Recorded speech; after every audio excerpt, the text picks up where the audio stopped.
themselves. That is where the game of genomic prediction or genomic selection model comes, where we randomly take data on the molecular markers, and then we take data in the field, and then we feed this data to the model. So the model itself can detect associations between particular markers and particular traits. So in the stage 2, we would validate this association through different molecular means, like maybe we will silence that particular part and then check whether this particular trait exhibits or not. So that is why we are asking that we should combine the power of big data, the power of high performance computers, the power of field collection, data collection, and the power of molecular biology. So I think miracles will happen.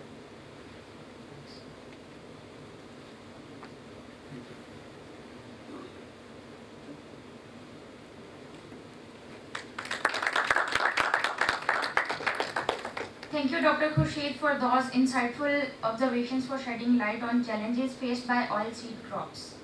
It is my honor to introduce Dr. Shahzad Rasool, who will be discussing the fascinating topic of augmented and virtual reality applications in agriculture. Dr. Shahzad Rasool is an assistant professor at School of Interdisciplinary Engineering and Sciences, National University of Science and Technology since August 2016. He received his PhD from Nanyang Technology University, Singapore in 2014, his master's degree in communication engineering from Technical University of Munich, Germany in 2009, and bachelor in electrical engineering from University of Engineering and Technology, Taxila, Pakistan in 2006. In 2008, he worked as a research intern at Docomo Communication Laboratories, Europe, Munich. From 2014 to 2016, he worked as a research fellow at the Immersive Mathematics Lab of Fraunhofer IDM at NTU, Singapore. The recent focus of his research is on applications of immersive interaction, and his research interests include haptics, virtual reality, HCI, and computer vision. As we move into the future, augmented and virtual reality technologies are playing an increasing role in transforming how we interact with and manage agricultural landscapes. Please join me in welcoming Dr. Shahzad Rasool to the stage for sharing his expertise on this topic.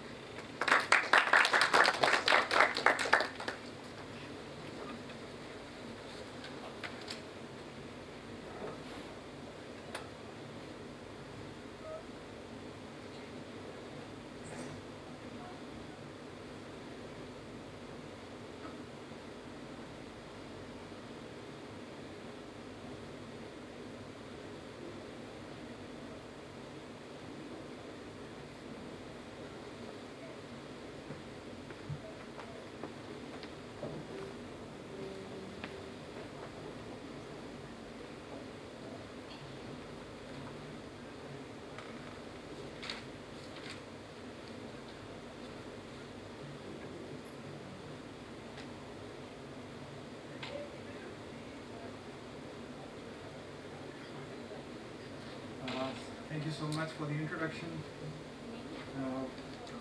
Typically when you have VR, it's difficult to demonstrate in terms of text and numbers, so we have a lot of videos. That's why I took a little more time to load directly from the USB. Okay, so I'll be talking about AR and VR applications in agriculture. Firstly, what we do at the XR Hive lab, we work in virtual reality, brain-computer interfaces, and the computer haptics part of it, not the human haptics part of it, where you study the physiology and all those things. We have a number of projects already completed. The one that you see on the bottom left is the checklist training simulation of an aircraft. The idea is to build muscle memory instead of cramming the checklist and practice those maneuvers or hand interactions in a chair flying context. The others are about chemistry education. Being lucky to be at science, we have different research labs, so it's easier to collaborate when you have people from different disciplines sitting with us.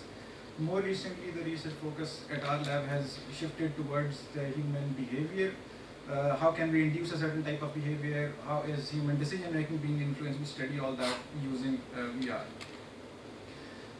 In the next 20 to 30 minutes, I'll be talking about these three things. So firstly, I want to like give a reality check about what VR is and what's its capability and where it should be used and where we should avoid using VR. Next, a very short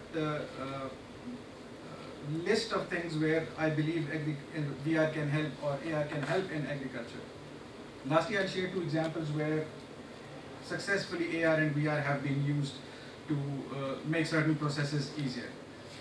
So to start with the first one, where we talk about virtual reality and what it's capable of. So the first thing that you see on the slide is the reality virtuality continuum. It's important to make this distinction. What's the difference between AR, VR, mixed reality, and given the recent marketing stuff that we see from a lot of big manufacturers like spatial computing and things like that. So all these manufacturers, Intel has a different definition of spatial computing. Microsoft would have, with its HoloLens, they started talking about mixed reality, which was different than the others. And then when Oculus was acquired by Facebook, they also had different definitions with color pass-through coming in Quest 3 and stuff. Then it started to mean something else for them. So initially in '94, when Milgram proposed this mixed reality continuum, the idea was that there is something that is purely real and then there is something that is purely virtual.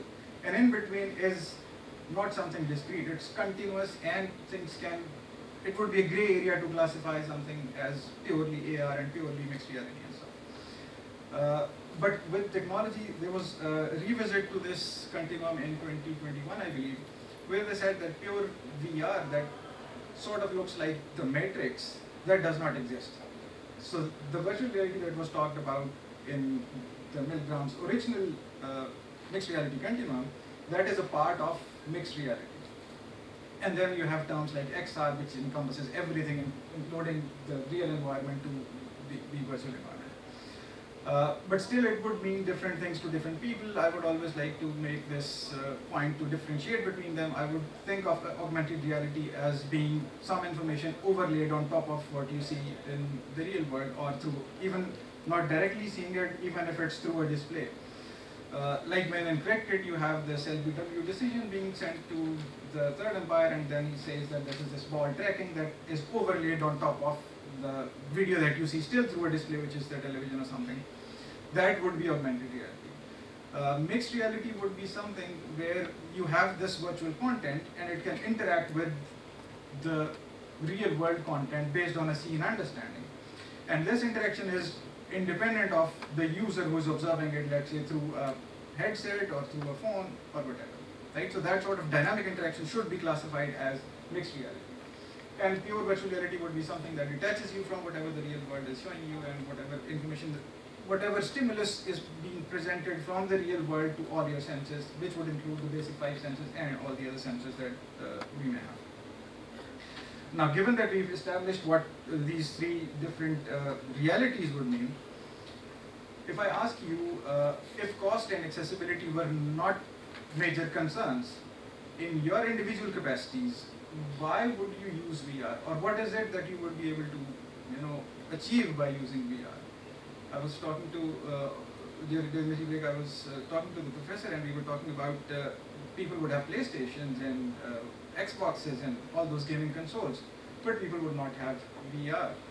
VR headsets, even with the same cost factors, not everybody would be using them because there exists no killer application for things like virtual reality. I'm talking about the pure virtual reality thing, not augmented reality and mixed reality. So if you think about it, why could you use VR? You would come up with basically these few things. You would come up with entertainment, you would watch a 360 movie, you would use it for education, you would use it for tourism, training simulation, and beyond that you start to lose ideas where could you use it, right? But it is useful, and we've already seen every year there are headlines.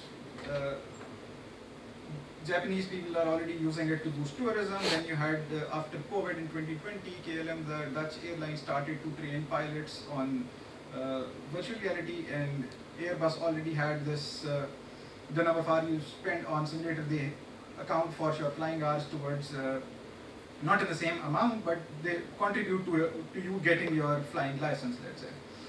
And there would be others, NHS in UK is using VR to, medical the probable reason why we don't have killer application for VR, in my opinion, would be because the two main sort of clients or the end users would be military and medicine.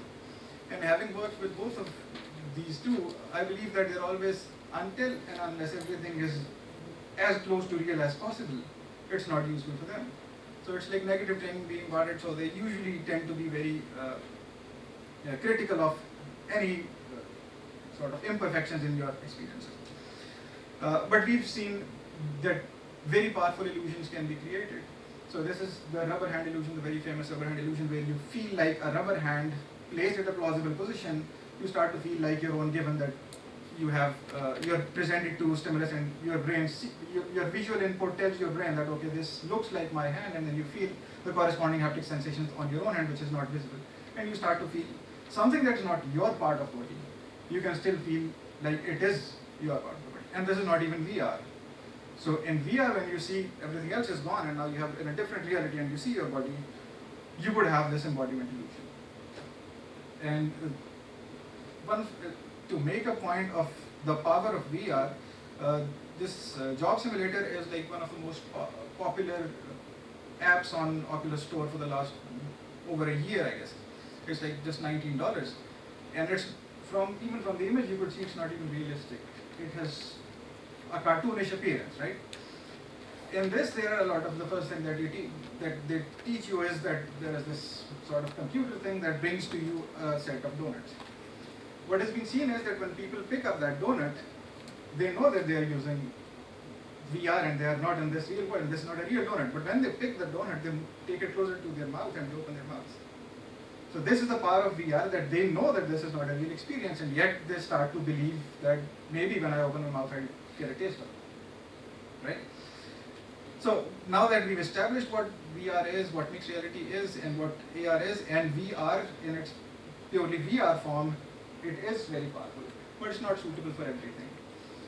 Real world is complex. All the simulations that we have, all the Newton's laws of motion, Navier-Stokes equations, or any mathematical formulation for a real world phenomenon that we have, that is based on a lot of approximations, right? So it's not going to be as per actual.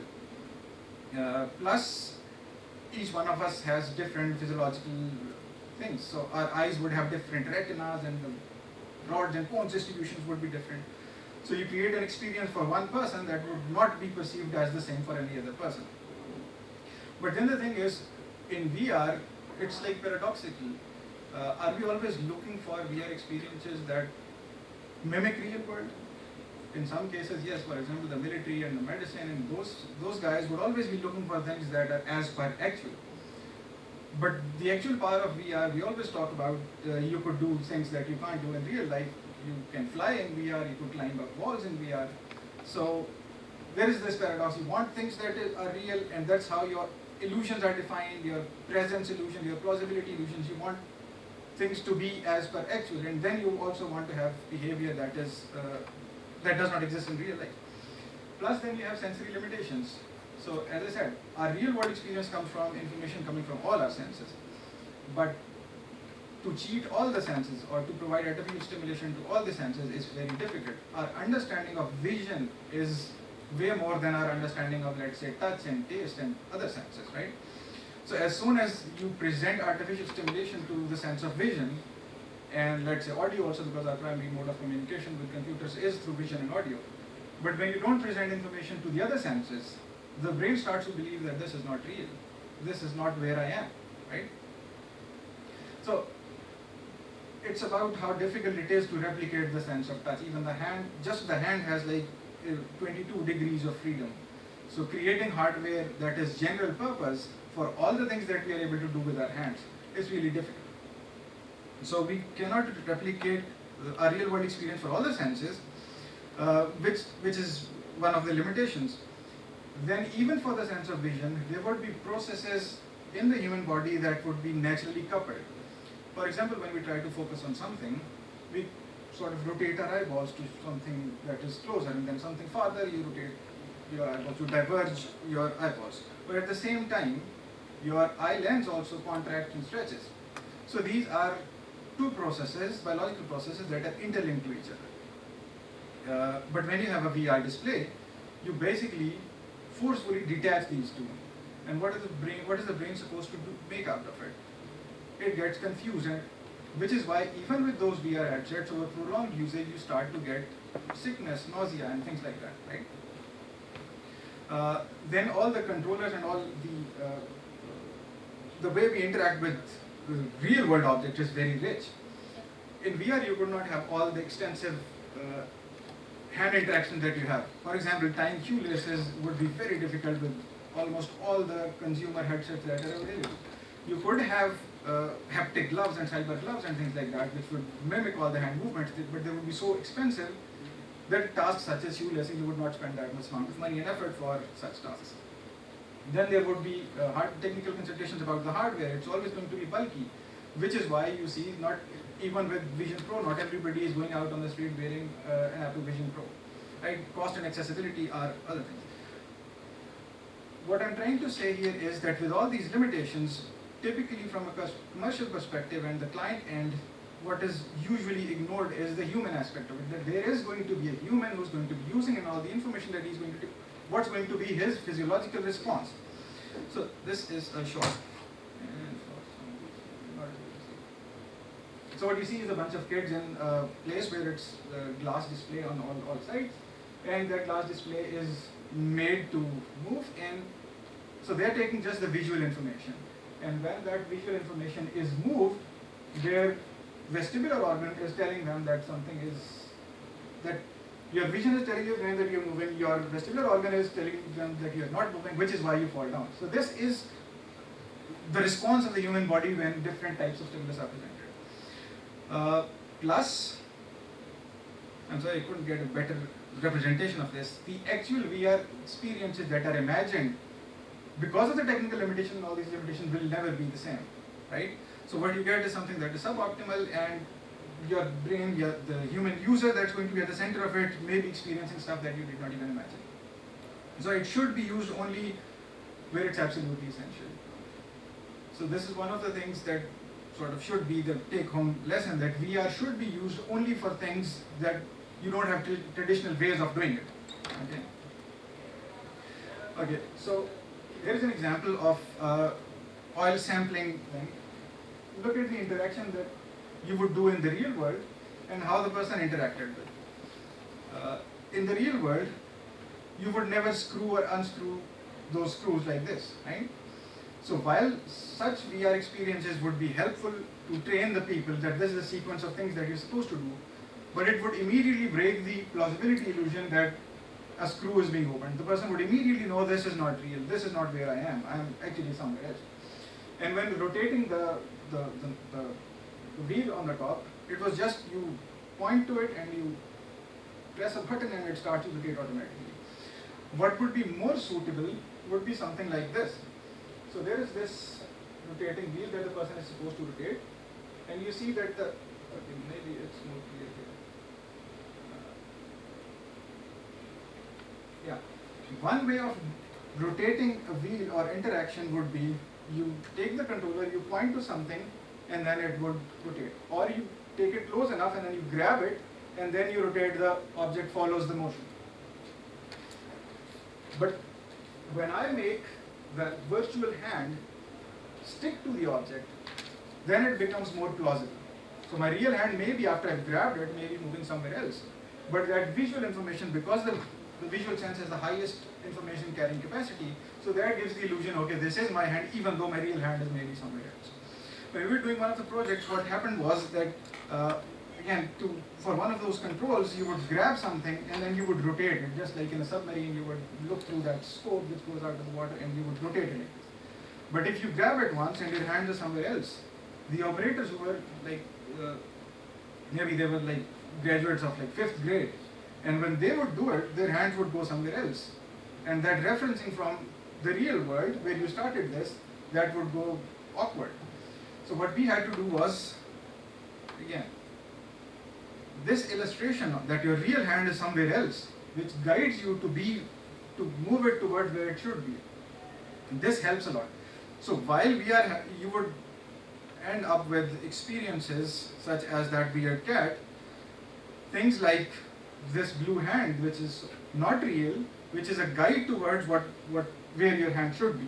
So this helps create those experiences that are more believable and more immersive. Now coming to the second part, where I think more appropriate for the workshop. How can VR and AR help for agriculture? We've seen, just like I said, we had training simulators being built that are being used.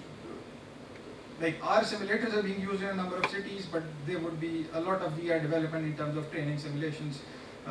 I've seen simulators for driving tractors and a lot of machinery that is used in agriculture. Not just operating them, but maintenance and all those things. You would not need experts at even remote locations, particularly in our part of the world. Then AR could also be used, just like Dr. Harris was saying, that a lot of what they do is based on visual sampling. And, maybe if you have the computer vision guys do the detection and all that stuff, whatever the human vision is supposed to do, and then on the spot you could have augmented reality do that for you. You just take a photograph and it would give you all the information that you would otherwise be doing. The same could be done for pests, for weeds, for plants, and for a number of other things. Then you could also have crop and disease simulation. You've identified the current sort of state of the crop, and then you could see if I use so and so fertilizers, this is how it's supposed to grow, and in 10 weeks time or 3 weeks time, this is how it's going to look like, the entire thing. Then you could have remote monitoring and operation. We have seen the first person cameras placed on top of drones, and then you could fly around. So for things that you could have a first person view in VR of a drone that goes around and picks different sort of plants and sprays or whatever interventions are required, it does that on those locations. Then farm planning, farm design, where should which crop be placed and grown. Something would need more water, so the soil closer to the water source would be better. Things like that. And then decision support systems, you could have automated, just like this visual screening of or sampling of the weed, pest, and things like that. You could have decision support systems that you take a photograph and then you could have remotely somebody else see the first person view of it and give the expert advice what decisions should be made based on the visual information that is presented. The next is the two examples that I came across. So one of the processes is fruit thinning. So you have a bunch of grapes, and if you don't thin it, what happens is that all those grapes grow individually and they pack, they don't have enough space. So you need to trim some of them so that every sort of grape has enough space to grow and have adequate amount of sugar concentration and the size and weight. That's what contributes to the market value of the final product. So while pruning some grapes would reduce the total weight or the total number of fruits, but the concentration of sugar and all those carbonic acids and all those would become higher in the gross context, because each individual berry would grow to its full potential. But the thing is, the time required to do this and the life of that crop is very short. So people in Japan, in their context, what they did was, for those 2 weeks, instead of getting professional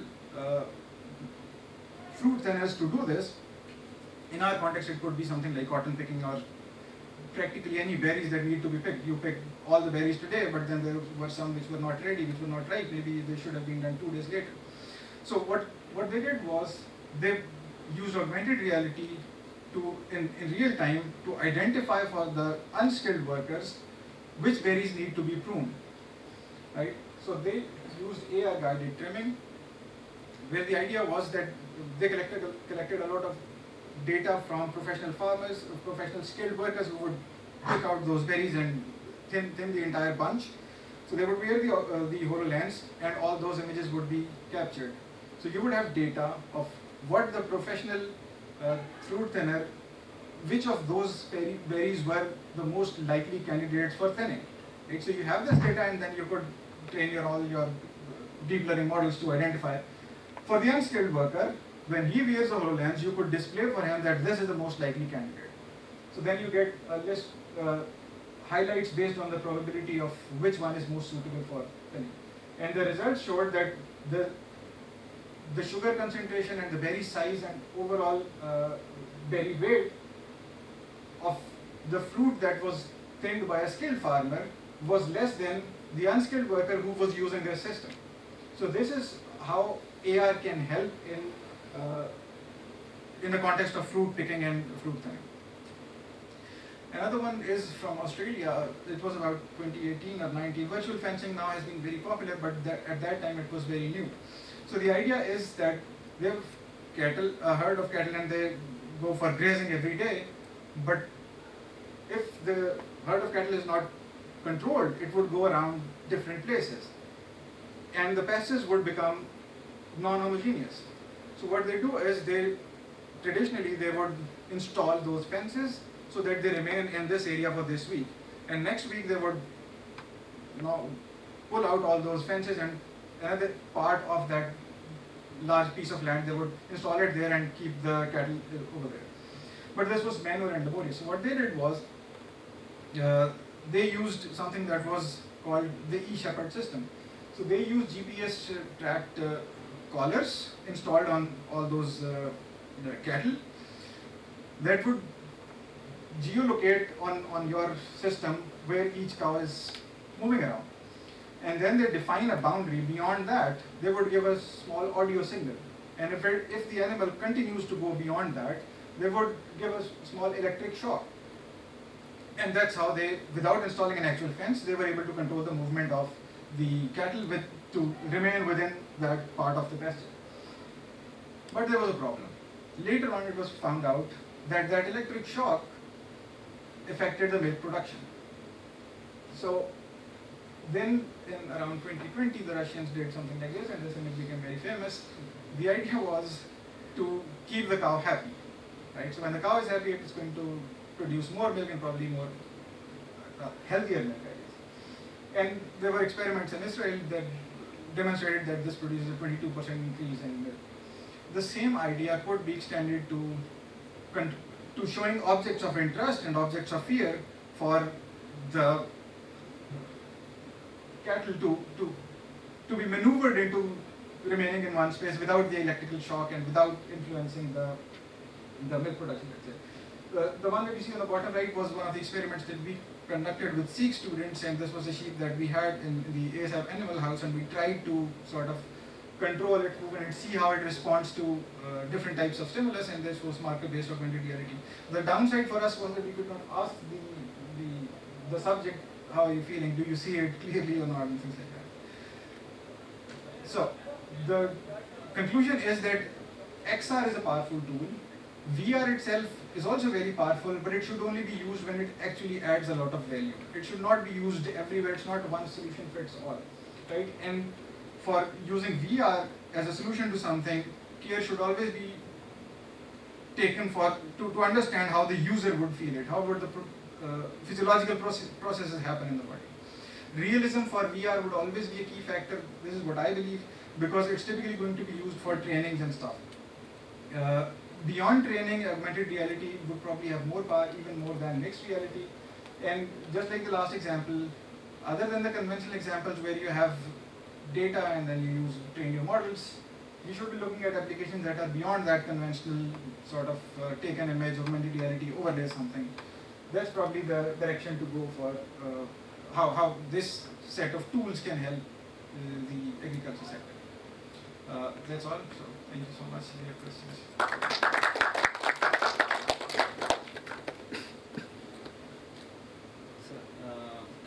As per my humble knowledge, that in Pakistan, agriculture sector is least educated in terms of pest management and in terms of field management and other knowledge-based decision making.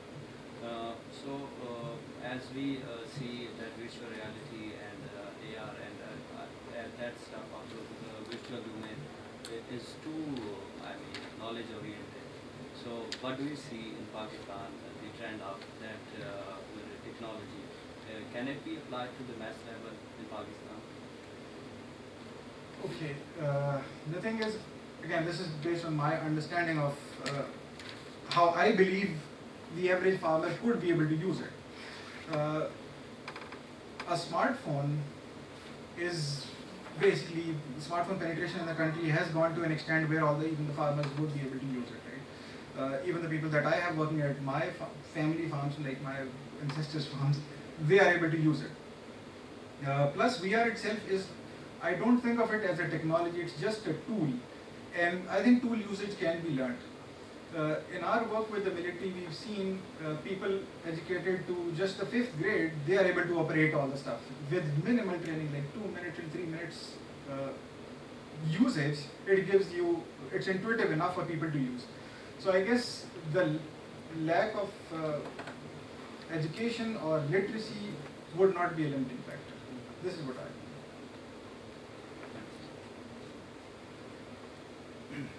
So, think about maybe cutting fruits or whatever, and you like to teach these VR systems.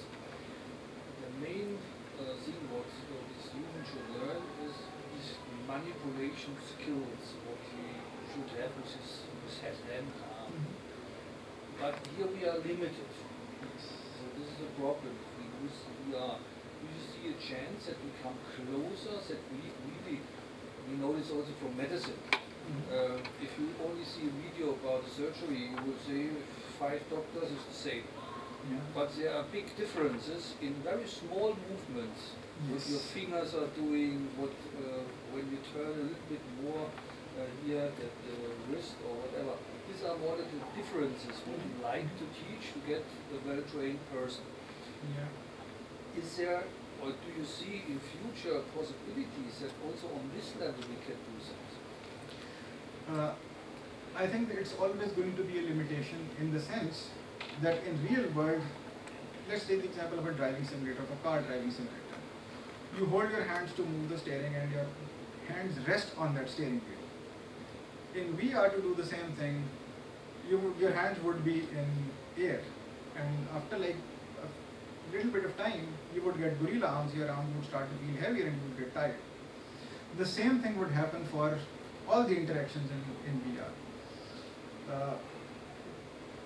With the things like cyber gloves and all the haptic technologies, the concept of a general purpose haptic device is sort of a story of about 10 years ago. Now what people do is develop customized haptic devices and customized interaction devices that are for that certain context. For example, there was a device that was proposed about 2 years ago at the Pi conference, which was a haptic device only suitable for plucking apples. Now that device could not be used for anything else. And as long as you have devices that are for one particular purpose, they would never become cost effective enough to be used at the mass consumption level.